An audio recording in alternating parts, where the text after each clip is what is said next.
The same thing for the corporate ruling class, the legislative ruling class, the media ruling class. They all say you can't be trusted with your own responsibility for your own protection. But at the same time, they say that they completely abdicate their responsibility to protect you. They refuse to prosecute and put away the bad guys. So what this country ends up with is a jailhouse revolving door that spins, take them in, turn them out, and it's open season on the rest of us. And you know that's true.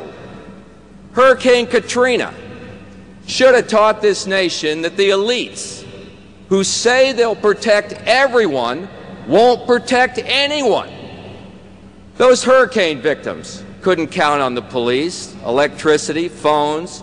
You couldn't call 911.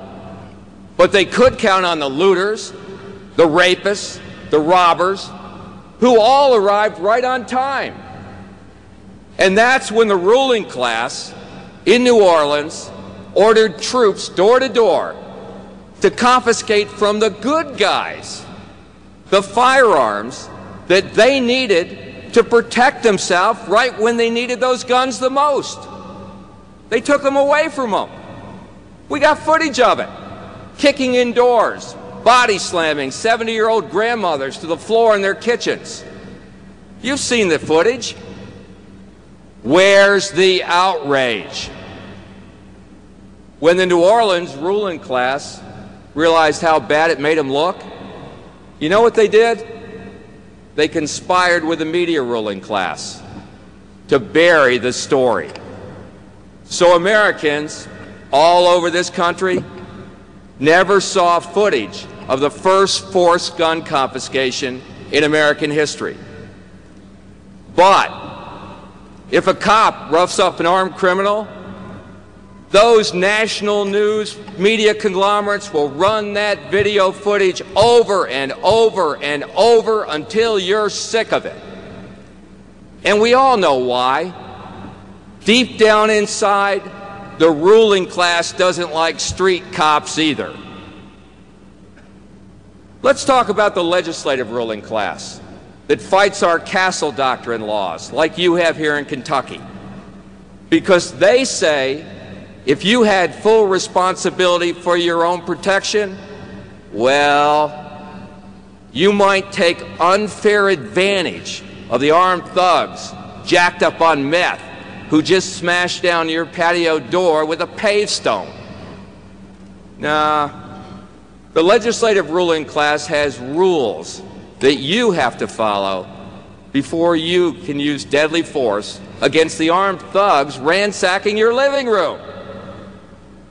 You know, I've talked to victims of home invasion. You probably have too, all of you here this morning. And they all say the same thing. There's a split second of total terror that spells life or death for you. But the ruling class says you got to take time during that split second to think through their checklist of all the options you got to exhaust before you can lawfully use force against the armed intruders who are now at your bedroom door. You have to jump out a window or run to the door or hide under a bed or find some other way to retreat before you can hurt the bad guys. Now, that sounds like a really good law if you're a home invading criminal. But the NRA's castle doctrine says your home is your castle. You don't have to retreat. You can stand your ground.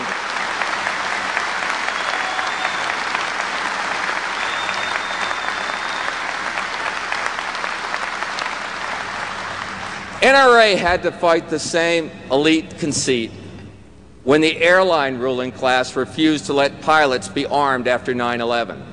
Here's why. And they actually said this. Because with a gun, a pilot might be dangerous. But wait, he's flying the airplane. Doesn't the pilot already have the life of every passenger in his or her hands? Well, the same elite conceit of America's corporate ruling class says employees can't take responsibility for their own protection. Factory workers, pizza delivery guys, convenience store clerks, taxi cab drivers, assembly line employees. The corporate elites deny all of them a firearm for self-defense. Rich corporate lawyers don't care about invisible second and third shift workers who come and go in pitch black parking lots in the middle of the night. But a self-defense gun securely encased in their vehicle, they're fired on the spot. The elites say gun bans in workers' parking lots create a sense of security, safety. But no one's safer, you all know it here this morning, except the criminal in that parking lot. Two truths must be told. The first truth is almost no workplace homicide is worker on co-worker. It's almost all armed robbery, almost all of it. The second truth is that the corporate ruling class could care less about these workers. Murdered pizza boys, cab drivers, convenience store clerks are just collateral damage, a cost of doing business.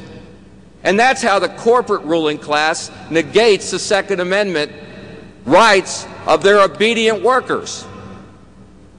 I say no breadwinner should ever be forced to choose.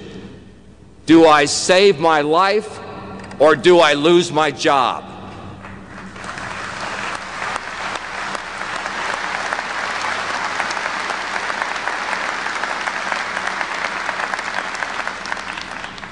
The idea that anyone is safer by giving away the right of self-protection is pure fantasy, and it's a deadly fantasy.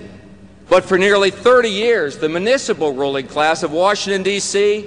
has made that deadly fantasy the law. Guns are banned. Now, tell me, does an armed homeowner make his home more dangerous? Or do disarmed homeowners make D.C. more dangerous? I want to meet the brainiac who truly believes that when meth addicts kick in your door at 2 a.m., society is somehow better off if you're armed with nothing but a cell phone in one hand and a chia pet in the other. I want to meet that person.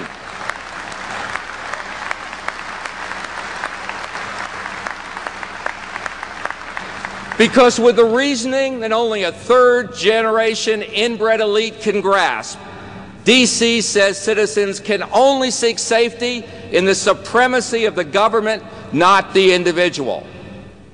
In return, D.C., their lawful citizens, are served up a daily dose of bloody gunplay and violent crime that is often the worst in the nation.